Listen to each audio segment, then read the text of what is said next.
It is wonderful to be back in Japan. Some of you may be aware that when I was a young boy, my mother brought me to Kamakura, where I looked up at that centuries-old symbol of peace and tranquility, the great bronze Amida Buddha.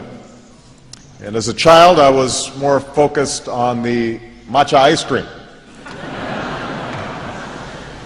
And I want to thank Prime Minister Hatoyama for sharing some of those memories with more ice cream last night at dinner. Thank you very much.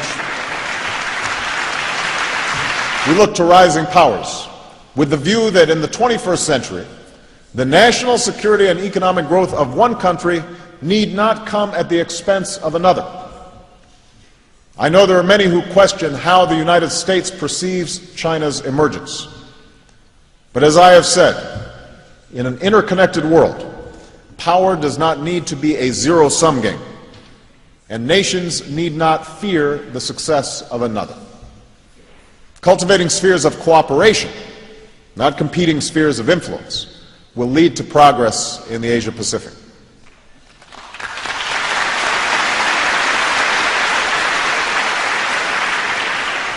Now, as with any nation, America will approach China with a focus on our interests.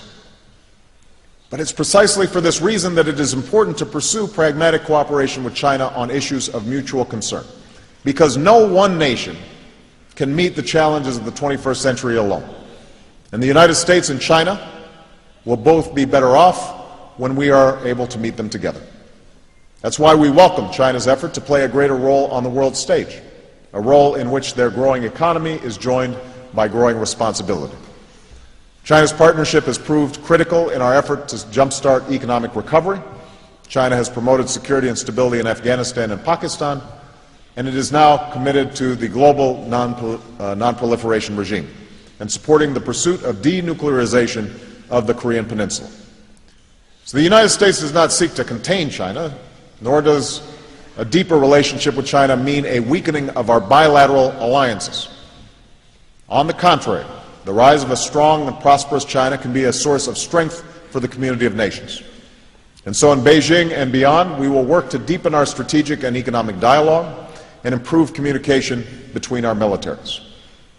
Of course, we will not agree on every issue, and the United States will never waver in speaking up for the fundamental values that we hold dear, and that includes respect for the religion and cultures of all people, because support for human rights and human dignity is ingrained in America. But we can move these discussions forward in a spirit of partnership rather than rancor. In addition to our bilateral relations, we also believe that the growth of multilateral organizations can advance the security and prosperity of this region.